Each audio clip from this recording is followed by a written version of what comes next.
안녕하십니까, 이장석입니다. 이제 28번째 시간 고투마켓 전략의 네 번째 시간을 시작하겠습니다. 지난 3주 동안 우리는 고투마켓 전략을 수립함에 있어서 기본적인 눈높이를 맞추기 위한 사전 작업을 3주 동안 진행했습니다. 이번 주서부터는 이제 본격적으로 우리 회사의 고투마켓 전략을 수립합니다. 그 전에 이제 현상을 분석해야 되겠죠. 우리 현재의 고투마켓에 관련된 as-is는 무엇일까? 라는 그런 접근법을 이번 주와 다음 주에 계속적으로 분석하는 방법을 같이 고민하도록 하겠습니다. 이제 우리가 흔히 지난 2주 동안 논의되면서 말씀드렸던 4P, GTM에 관련된 우리가 바꿔야 될 패러다임이라든지 프로세스라든지 우선순위라든지 또는 지속적으로 프랙티스 해야 되는 것들을 말씀드렸는데, 그거와 관련돼서 우리는 과연 이런 GTM, 고투마켓 모델을 논의할 준비가 되었을까라는 스스로 한번 체크하는 체크리스트를 가지고 한번 시작하도록 하죠. 첫 번째는 우리는 과연 전략적으로 우선순위를 고투마켓 모델을 세팅하고 있는가, 조직적인 공감대가 형성되어 있는가 한번 냉정히 한번 물어보시죠. 여러분들 어떻게 생각하십니까? 두 번째, 우리는 과연 고투마켓을 이것을 실행하고 전략적으로 지속적으로 혁신을 하기 위한 캐퍼시티 그리고 캐퍼빌리티는 있는가? 다시 말하면 조직은 있고 팀은 있고 사람은 있고 필요한 역량이 확보되었는가? 라는 거죠. 매우 중요합니다.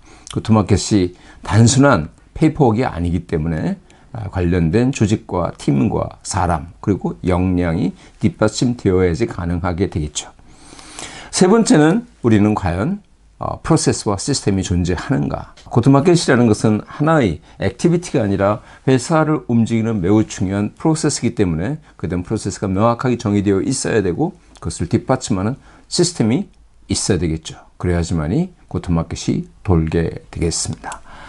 마지막으로 우리 회사는 지금 이러한 것을 실행하기 위한 어느 정도 레벨의 공감대가 형성돼 문화적으로 조직 문화 또는 분위기상으로 이런 것을 할 수 있는 여건이 조성되어 있는가, 팀들이 전부 다 참여하고 하겠다는 의지가 있는가, 이 네 가지가 사실은 지금부터 논의하는 고투마켓 전략을 수립하는 과정의 전제 조건이 될 수 있겠죠.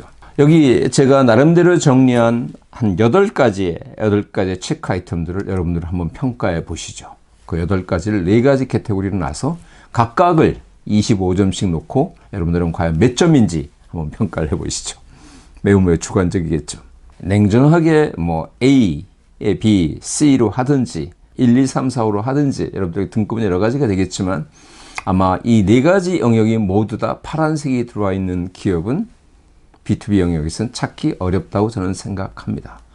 2개라도 파란불이 들어온다면 어느 정도 시행해 볼 만하겠죠. 그렇지만 냉정하게 우리 스스로를 돌아봤을 때 이 4가지 중에 한 가지라도 들어와 있는 기업들이 있을까?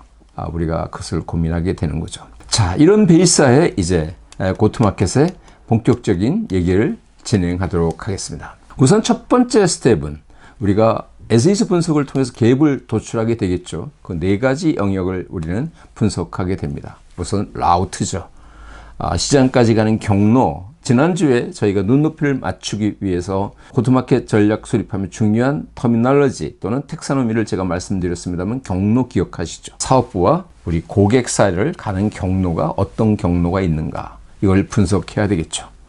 그 다음에 거기에 놓이는 이 캐퍼시티 캐퍼빌리티는 우리 직원이 아니라 거기에까지 가는 각 라우트별 존재하는 다양한 파트너, 채널, 인플루언서의 캐퍼시티와 캐퍼빌리티가 뒷받침되고 있는가라는 그 현상 분석입니다. 이거는 우리 조직적인 우리 사내의 캐퍼시티가 아니라 파트너의 캐퍼시티가 어떤가라는 걸 분석하게 되죠. 세 번째는 아이다 관점에서 분석합니다. 비즈니스 프로세스로 봤을 때, 마케팅에서 아이다를 쓰지만 비즈니스 프로세스상에서 봤을 때도 고객의 의사결정은 하나의 포인트로 이루어지는 것이 아니라 처음에 알게 되고 흥미를 갖게 되고 선호하게 되고 의사결정하는 흐름을 흘러가는데 이 각각의 단계별로 다른 파트너와 인플루언서가 개입되게 되죠. 그렇기 때문에 아이다 프로세스상에서 우리는 어떻게 볼 것인가 이 분석도 매우 의미가 있다고 보여집니다. 마지막으로 봐야 될 것은 뭐냐, 우리는 고트마켓에 아까 제가 프로세스와 시스템이 있냐고 물어봤지만 우리 회사는 이 프로세스와 관련된 어떻게 운영이 되고 있고 이와 관련된 인력은 어떻게 편제되어 있고 어떻게 같이 협업하는가라는 4가지 영역을 돌아보게 됩니다. 이 분석을 통해서 나오는 갭 에어리어 이슈 영역을 가지고 우리는 어떻게 바로잡아 갈 것인가 라는 것이 우리가 지금부터 진행하는 고트마켓 전략의 실행 방법을 구현하는 그런 논의의 중점이 되겠습니다. 자, 오늘은 첫 파트, 두 파트까지 진행을 할 겁니다. 라우트를 어떻게 분석할 것인가, 그 다음에 그 사이에 놓이는 채널 캐퍼시티를 마켓과 연동시켜서 어떻게 할 것인가까지가 오늘 제가 볼 땐 진행되리라고 보여집니다. 나머지 2개는 다음 주에 또 진행이 될 것 같습니다. 우선 첫 번째 여러분들께 말씀드린 라우트 분석이라는 걸 한번 말씀 나누도록 하죠. 라우트 분석, 제가 지난주에 한번 이런 한 기업의 라우트별 매출 의존도 그리고 그 라우트별 시장의 컨트리뷰션 퍼센트를 비교한 것을 말씀드렸죠. 여기 3번째 컬럼에 나와 있지만 2번째 줄에 나와 있는 이 기업의 라우트별 기여도 중에 1번 라우트가 42%를 매출에 기여한다고 해서 잘하는 것이냐, 그게 아니라고 말씀드렸고, 시장에 대비해서 시장이 14%밖에 안 되는데 우리가 42%를 하고 있다는 얘기는 우리가 28% 시장보다 잘한다 이런 개념이 아니라 보통 절대적인 어떤 성과를 나타낼 때는 뛰어나다고 얘기할 수 있을지 모르지만 라우트에 있어서는, 고트마켓에 있어서는 절대 괴리가 크게 발생되어서는 안 된다. 왜냐? 고트마켓은 시장과 고객의 니즈 그리고 변화에 맞춰서 인력을 배치하는 것이고 거기에 따라 비즈니스를 갖고 오는 것이기 때문에 그렇습니다. 1번 라우트에 문제가 있다는 말씀을 드렸고, 3번 라우트에는 시장이 거꾸로 33%의 매출이 라우트 3번을 통해서 일어나는데 우리는 13%밖에 안 되기 때문에 3번 라우트에 매우 심각한 문제가 있다.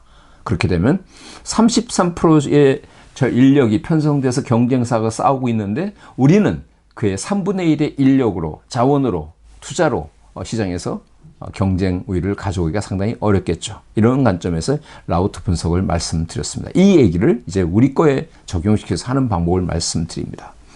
한 가지 여기서 더 차트를 말씀드렸던 게 뭐겠습니까? 온과 오프에 대한 얘기죠. 그래서 우리나라 가전시장의 성장률을 말씀드렸고, 미국의 유통시장의 지난 5년 동안의 평균 성장률과 작년 한 해 동안 코로나로 인해서 달리 시장의 갭이 더 커졌던 온라인과 오프라인의 얘기를 드리면서 사람들이 내가 익숙한 라우트에, 익숙한 채널에 머무르면서 어떻게 비즈니스 임팩트가 올 수 있는지까지도 말씀을 드렸습니다. 그래서 이 라우트에서 1번서부터 5번이든 1번서부터 10번까지든 온과 오프가 같이 결합돼서 논의가 되어야 된다는 것을 잊지 마시기 바랍니다. 오프라인도 온라인도 각각의 별도의 라우트이기 때문에 다 라우트에 계산을 해야 되겠죠. 자, 이런 것을 가지고 이제 시작을 하면 첫 번째는 뭐겠습니까? 우리가 해야 될 거는 첫날 고트마켓 모델을 얘기할 때 제품마다 다르다. 그다음 많은 B2B 기업들이 이런 고트마켓 전략을 수립할 때 전사적인 차원에서 그리지만 절대 그게 아니다. 그래서 사업부별로 해야 된다. 그럼 첫 번째가 뭐겠습니까? 사업부를 분류하는데 우리 회사 조직 기준으로 분류해서는 안 된다는 겁니다. 우리 회사 조직이 이렇게 되어 있으니까 이 조직에 맞춰서 우리는 고트마켓 전략을 이렇게 간다가 아니라 우리의 제품이 이렇게 되어 있으니까 이렇게 고트마켓 전략을 짠다가 아니라 여기 어떻게 바뀌게 됩니까? 제품의 특성. 이 제품이 가지고 있는 특성은 어떤 고객의 의사결정 프로세스에 따라서 고객이 의사결정을 하고 구매를 하는가. 그게 중심이 되어야 된다는 것입니다. 더 세밀하게 들여다보면 고객의 의사결정 프로세스라는 것은 아이다 관점에서 우리를 그냥 B2B에서 아이다로 고객이 어떻게 그런 과정을 통해서 의사결정을 하냐에 맞춰서 그래야 되는 거다.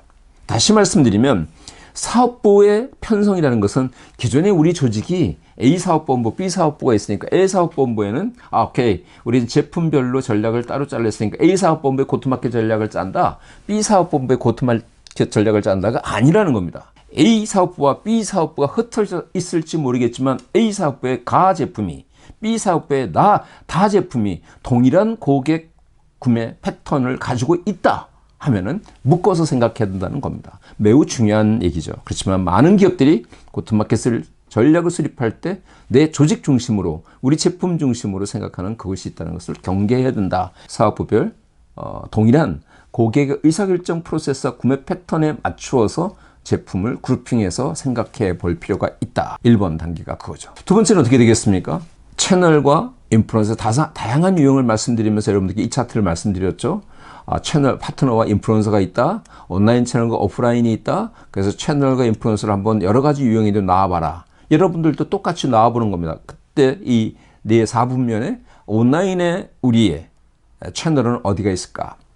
온라인에 우리의 인플루언서는 누굴까? 오프라인에 우리의 채널은 누굴까? 오프라인에 우리의 인플루언서는 누굴까? 이렇게 배치를 해놔라.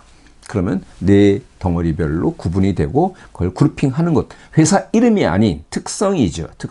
리셀러냐, 총판사냐, 또는 홈쇼핑이냐, 소셜 커머스냐, 우리의 밸류 파트너냐, 이런 유형별로 갖다 놓고 그 유형에 들어가는 회사 이름을 적는 건 그 다음입니다. 우리는 어떤 유형들이 있는가, 우리 비즈니스 영역하는데 이 중에서 어떤 것들이 존재하는가를 포지션을 시켜 보셔라. 이게 두 번째 스텝이 되겠습니다. 세 번째는 뭘 하겠습니까? 이제 경로를 그려야 되겠죠. 우리 제품 사업부가 결정이 났으면 사업부별로 여러분들께서는 하나의 사업부, 우리는 하나로 봐도 되겠다라고 할 수 있습니다. 제가 모든 기업이 다 여러 개의 사업부를 쪼개서 고트마켓 전략을 짜야 된다는 얘기는 절대 아닙니다. 회사의 규모, 사업의 특성, 고객의 의사결정 패턴에 따라서 하나로 될 수도 있습니다. 그렇지만 어떤 회사는 3개, 4개, 5개로 쪼개져야 될 수도 있습니다. 어떻든 그렇게 나눠주고 난 뒤에 이제는 우리가 우리 회사와 관련된 채널, 인플루언서를, 파트너와 인플루언서를 정리했고 온라인, 오프라인으로 구분해서 정리했으면 거기에 이제 길에다가 놔봐야죠. 첫 번째 어떻게 됩니까? 우리 회사의 사업부가 어디가 있고 우리는 고객을 어떻게 그룹할 것인가. 이것도 마찬가지입니다. 우리의 고객들의 그룹도 이미 여러분들 회사에는 모든 조직이 있겠죠. 팀도 있겠고 이미 기존의 조직들이 있을 겁니다. 그렇지만 그렇기 때문에 그것을 모두 다 뜯어고치기에는 너무나 큰 변화이기 때문에 그런 조직들의 특성상 고객을 구분해야 되겠죠. 그러면 A라는 마켓 1, 2, 3, 4가 있으면 거기에 하나의 세그먼트를 묶고 여기는 대기업 1금융권의 기업들은 여기다. 마켓 세그먼트 2는 여기는 우리의 50대 그룹사에 속해 있는 프로세스 인더스트리 기업들은 어디로 한다. 마켓 세그먼트 3는 중소기업으로 하되 이쪽은 제조업 이렇게 놓는다. 특성을 묶는 거죠. 이렇게 묶어놓고 난 뒤에 그것을 여러분들의 이름으로 정리를 하는 거죠. 사업부 1. 시작은 뭡니까? 전사적인 것이 아니다라는 겁니다. 다시 말씀드리지만 우리 회사의 사업부 하나로서 다 될 수 있을지 모르지만 여러 사업부가 될 수 있기 때문에 사업부 1에서 경로를 그리는 거죠. 이 경로는 여러 가지죠. 같은 사업부라고 하더라도 세그먼트 1, 제일금융권에 가는 파트너 채널과 지방 중소기업의 제조업으로 가는 파트너 길은 다르겠죠. 거기에 들어가 있는 파트너들의 유형도 다르겠죠. 온라인과 오프라인의 믹스도 다르겠죠. 그런 것들을 놔보는 겁니다. 왼쪽에 있는 것처럼 지난 차트에서 그랬던 유형들을 놓는 것들을 시작이죠. 온라인과 오프라인으로 이제 앞에서 나온 것들을 테이블화시켜서 서식화시키는 과정이 이제 시작됩니다. 그래서 크게 온라인 채널과 오프라인을 나누고 라우트는 1, 2, 3, 4개가 될 수도 있겠고 2개가 될 수도 있겠고 여러분이 도출된 라우트 개수에 따라서 놓게 되고 시장 접근 경로가 어떻게 된다는 걸 넣게 되고 지금 현재 여기에서 매출의 비중이 어느 정도냐. 재밌는 게 발견될 수 있겠죠. 여러분들은 매출이 일어나고 있지 않지만 시장은 그쪽 채널을 대서 매출이 일어나는 경우가 있을 수 있겠죠. 지난주에 말씀드렸던 거 기억하십니까? 제가 실제 자문했던 2개의 기업. 한 기업은 온라인에 거의 97% 이상 비즈니스를 갖고 오면서 오프라인 채널을 안 갖고 있습니다. 하지만 그 비즈니스에서 오프라인 채널의 비즈니스가 일어나고 있다는 거죠. 적어도 35% 이상의 매출이 일어나고 있죠. 한 기업은 온라인은 하나도 없이 저보다 오프라인인데 이 오프라인이 일어나는데 시장은 80% 이상이 온라인에서 일어나고 있는 거죠. 그렇기 때문에 우리 중심으로만 정리할 게 아니라 다음에 그래서 뭘 보십니까? 비교하셔야 될 게 시장의 비율은 어떻게 되는가. 비교하게 되죠. 테이블을 작성을 해보시는 거죠. 우리는 지금 전혀 비즈니스가 일어나고 있지 않는 이 경로에 시장에 실제 20% 이상 비즈니스가 일어나고 있네. 우리의 경쟁사는 여기서 20%를 하고 있네. 그러면 전략적으로 갭이 발생되는 거죠. 이거죠, 그죠? 이렇게 정리하면 앞에서 나왔던 정리하는 방법과 경로를 그리고 경로별 갭 영역을 찾아내게 되죠. 그럼 여기서 아까 말씀드렸던 한 기업의 라우트 1번의 갭, 라우트 3번의 갭처럼 우리 회사도 갭을 발견하게 되죠. 사업 하나 끝났으면 똑같은 방법으로 여기서 갭 영역이 도출되죠. 가장 중요하죠. 이렇게 갭을 적었으면 이 갭이 뭐다? 이 갭이 왜 발생되었을까? 이 갭이 무엇이다라는 것을 명확하게 정리하는 거죠. 우리는 온라인 채널은 시장에 비해서 시장의 80%가 비즈니스 일어나고 있는 이 영역을 하나도 하고 있지 못하다. 그러면 그 이유가 뭘까? 우리는 인력이 없다? 또 우리는 거기에 따른 경험이 없다? 또는 그쪽으로 진출하기에는 우리가 투자 여력이 없다? 여러 가지 얘기들이 나올 수 있겠죠. 아까 오프라인에 30% 시장인데도 안 갔던 한 회사는 그렇게 안 가는 이유가 우리는 전략적으로 우선순위를 글로 두지 않기로 해서 안 갔다? 괜찮습니다. 그럴 수도 있습니다. 우리는 그쪽은 잊어버리겠다. 그쪽은 포기한 영역이다 할 수도 있겠죠. 어쨌든 그런 갭 영역을 여기다가 명시하는 것까지가 이번 스텝에 해야 될 일입니다. 이제 어떻게 되겠습니까? 한 사업부가 끝났습니다. 제가 아까 자문했던 한 기업이 의료 또는 건강 제품을 관련된 제품을 만드는 회사인데 그쪽에서 이러한 사업부에 대해서 고트마켓 전략을 짰는데 새로운 사업으로 미용 쪽을 생각하고 있습니다. 그럼 미용 사업부도 똑같은 방법으로 분석을 해서 들어가야 되죠. 건강 안마기를 중심으로 한 비즈니스 하는 것과 미용의 비즈니스가 시장 가는 고객들의 특징, 시장까지 가는 길이 같을 수가 없겠죠. 그래서 다시 밑에 그린 것처럼 사업부 B, 사업부 C 이렇게 동일한 작업을 반복하는 거죠. 그래서 고트마켓 전략의 핵심은 전사적으로 컨센서스를 모으는 건 중요하지만 실행과 분석의 주체는 사업부다. 이 말씀을 다시 한번 드리게 되겠습니다. 자, 이제 첫 번째는 라우트에 대한 얘기를 드렸습니다. 참 복잡합니다. 왜냐하면 이 주제는 모여서 반복적으로 이해를 하면서 가야 되지만 이렇게 일방적으로 제가 설명하고 가기 때문에 참 소화하기 어려울 수 있겠습니다. 언제든지 편하게 저한테 메일을 하시든지 또는 연락을 하시면 제가 성심껏 도와드리도록 하겠습니다. 이제 두 번째 뭘 보자 그랬습니까? 캐파시티죠. 우리는 각 경로상에 있어야 될 파트너들이 인플루언서들을 제대로 확보하고 있는가라는 주제입니다. Capacity and Capability입니다. 이러한 고트마켓의 온라인이든 오프라인이든 이게 참 복잡한 주제입니다. 제품을 공급하는 입장에서 봤을 때는 여기에 관련된 파트너들이 어떤 파트너들은 우리로부터 제품을 가져가고자 하는 아쉬운 파트너들이 있죠. 또 어떤 제품을 생산하는 회사는 제발 우리 거 좀 가져가세요 하고 거꾸로 제품 공급업자가 아쉬운 데가 있겠죠. 상황이 다릅니다. 파트너 캐파시티가 강해지는 것은 저는 인위적으로 우리의 파트너 캐파시티를 강화시키는 것도 있겠지만 제일 강한 구심력은 뭐냐? 결국 우리 제품이 경쟁력이 있어야 됩니다. 그런 전제하에 우리 제품을 팔 수 있도록 파트너를 만드는 겁니다. 그렇지만 어떻든 두 가지 이 파트너의 캐파시티에 관련돼서 우리가 고민해 봐야 될 숙제가 있습니다. 왕이지와 유익이라는 사람에서 나오는 거죠. 유익이라는 사람이 이 사람들 명필로 유명한데 왕이지와 동시대에 살았다고 하죠. 근데 유익의 아들이 맨날 글씨를 배우는데 자기의 글씨체를 배우는 것이 아니라 왕이지체를 배우죠. 그래서 그 유익이 했던 유명한 말이 바로 이겁니다. 가게 야치. 내 아들은 집에 있는 닭이 소중한 걸 모른다. 밖에 있는 뻥만 쫓아다닌다. 여러분들께서 고트마켓에서 어떤 파트너를 둘 때 우리는 파트너를 왜 둘까요? 우리는 왜 제휴관계를 넓히려고 그럴까요? 왜 채널들을 확대하려고 할까요? 우리 회사가 직접 할 수 없는 영역을 우리의 파트너들이, 채널들이 띄워주기를 바라는 거죠. 그렇지만 여러분 거꾸로 입장을 바꿔놓고 생각하시면 채널들과 파트너들은 어떻겠습니까? 제한된 인력과 경비를 써서 시장에 기회를 가져와서 매출을 올리고 손익을 올려야지 생존을 할 수 있는 그런 회사들이라고 봤을 때는 복잡하고 어려운 것보다는 쉬운 쪽으로 가려고 하죠. 좋은 걸로 쫓아가려고 하죠. 그러다 보니까 어떻게 됩니까? 오른쪽에 있는 그림처럼 스태킹이 발생되는 겁니다. 오른쪽 도로 차선에는 빡빡이 차가 차 있고요. 왼쪽엔 차가 텅텅 비어 있죠. 물론 상행선, 하행선이라는 개념도 있지만 동일한 차선이라 놓고 봐도 똑같은 개념입니다. 그러니까 어떻게 됩니까? 차들이 많이 몰리니까 끼어들기도 있고 새치기도 있고 접촉사고도 있죠. 저는 고트마켓의 우리의 현실이 이 두 개의 그림으로 얘기하고 싶습니다. 파트너 관계에 있어서 물공을 제공하는 벤더의 입장과 벤더로부터 제품 또는 서비스를 받아서 세일즈를 해야 되는 리셀러 입장으로부터 입장이 다르다. 근데 그것을 어떻게 중립적으로 잘 잡고 화합할 것이냐는 축제가 있다. 그렇지만 시장은 이렇게 계속 상충된다. 그러니까 어떻습니까? 끝없이 이상과 현실이 다르죠.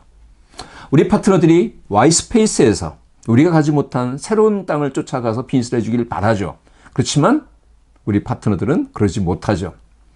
우리 파트너들은 우리와 동반자가 되길 원한다고 하지만 실제 우리는 내부에서는 많은 사람들이 동반자로 얘기하지 않고 그들을 병 또는 정이라고 얘기하고 숟가락 부대, 우리 이익만 뺏어가는 애들, 뭐 이렇게 얘기하는 사람들이 존재한다는 거죠.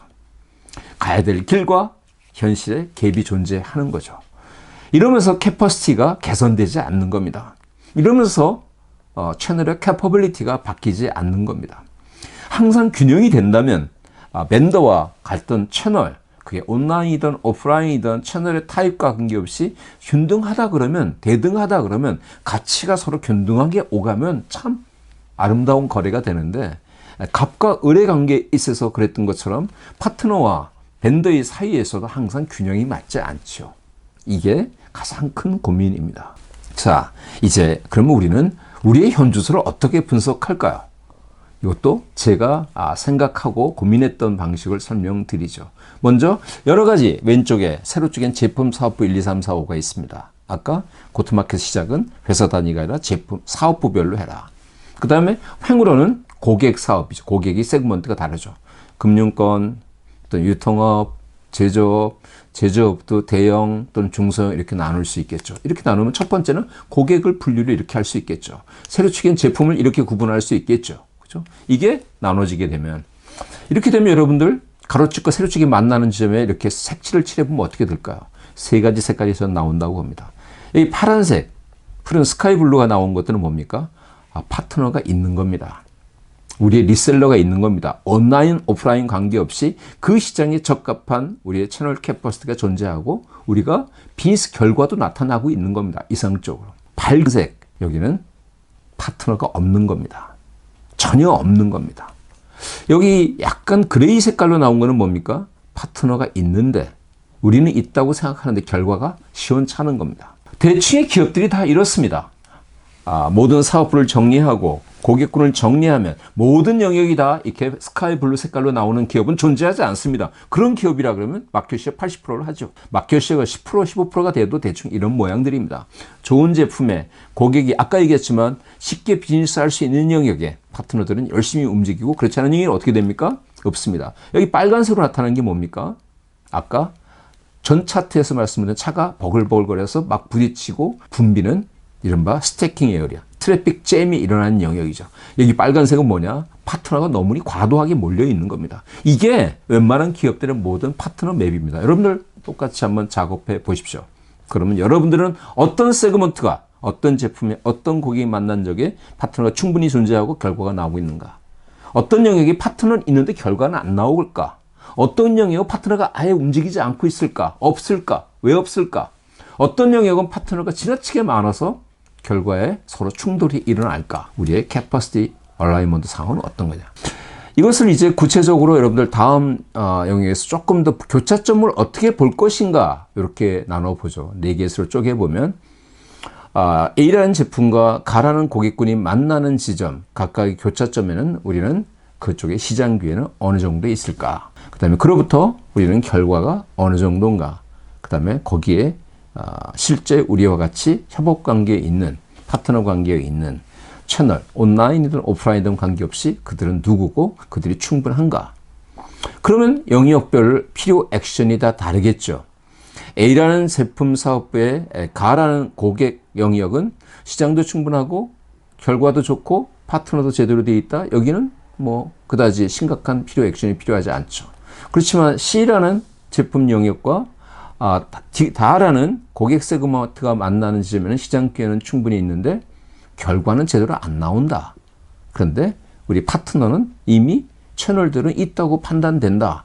그러면 우리는 왜 그럴까? 조사해 봐야 되겠죠. 아까 표시된 거에 의하면 약간 푸른색빛, 회색 차트를 나타내는 부분이죠. 그 영역을 얘기하죠. 또 어떤 영역이 있겠습니까? 여기서도 만나는 지점에 시장의 기회는 있는데 파트너도 없고 우리 기회도 안 나와. 결과도 없어. 이 영역이 아까 얘기했던 약간 흰색 와이스페이스 영역이 되겠습니다. 이렇게 되겠죠. 이걸 좀 더 확대해서 보도록 할까요? 이렇게 나눌 수가 있겠죠. 시장의 기회가 크다 작다. 그 다음에 파트너 캐퍼시티가 있다 없다. 이렇게 나눠놓고 파트너의 캐퍼시티가 있는데 시장의 기회가 충분히 있다. 그래서 결과가 나오는 영역, 그렇지 못한 영역이 있겠죠. 사상안이 어떤 영역이겠습니까? 시장의 기회는 충분히 있는데 우리 파트너의 채널 캐퍼시티가 약하기 때문에 여기는 어떻게 됩니까? 파트너를 보완해야 되겠죠. 새로운 채널을 확보해야 되겠죠. 그 채널은 어떤 채널이 필요한 것이라는 것은 이미 앞에서 분석한 라우트 상에 시장에 그러한 라우트에 필요한 채널들을 확보해야 되겠죠. 온라인에 우리는 홈쇼핑 채널을 새로이 강화시켜야 되겠다. 우리는 새롭게 총판을 강화시켜야 되겠다. 우리는 리셀러를 보완해야 되겠다. 우리는 밸류 파트너를 보완해야 되겠다. 이런 다양한 얘기들이 나올 수 있겠죠. 이쪽은 어떻습니까? 우리의 파트너는 충분히 있는데 시장 기회가 별로 없는데 거기다 몰려 있습니다. 결과도 별로 안 나오겠죠. 이런 영역들은 왜 이럴까? 실제 파트너가 뛰고 있을까? 실제 시장 기회가 없을까? 이걸 분석해 볼 필요가 있겠죠. 시장의 기회는 별로 없는데 파트너도 없다. 여기는 지속적으로 없을까? 제가 전에 시장의 기회를 말씀드릴 때 잠깐 말씀드렸지만 파레토 법칙이 아닌 롱테일 법칙에 의해서 봤을 때 시장의 기회가 크게 있지는 않지만 지속적으로 어느 정도 발생되고 있다. 그렇다면 우리가 전통적인 방식이 아닌 다른 방식에 의한 라우트를 설계해야 되겠죠. 대안을 찾아야 되겠죠. 가장 이상적인 것은 아까 하늘색으로 나온 것처럼 시장의 기회도 충분하고 우리가 결과도 있는 이 영역이 되겠죠. 이 영역은 지속적으로 개선하면서 강화시켜 나가는 것이 되겠습니다. 이렇게 나누는 것이 바로 이제 우리 캐퍼시티에 관련된 얘기들이라고 말씀드릴 수 있겠습니다. 오늘 우리가 고트마켓 전략을 수립함에 있어서 분석해야 될 4가지 도메인 중에서 2가지를 마쳤습니다. 하나는 라우트 상에서의 우리는 어떠한 문제가 있는가, 채널 캐퍼시티 상에서는 어떠한 영역에 개선점이 있는가라는 것까지 파악을 했습니다. 이 캐퍼시티는 다음 주에 아이다와 연동시켜서 조금 더 심화시켜 들어갈 예정이고, 마지막 다음 주에는 우리 채널 라이프 사이클 쪽에서 인력과 조직 배치, 운영에 대한 문제 영역을 찾아내는 것까지 마치도록 하겠습니다. 자, 오늘 긴 시간 고생 많으셨습니다. 감사합니다.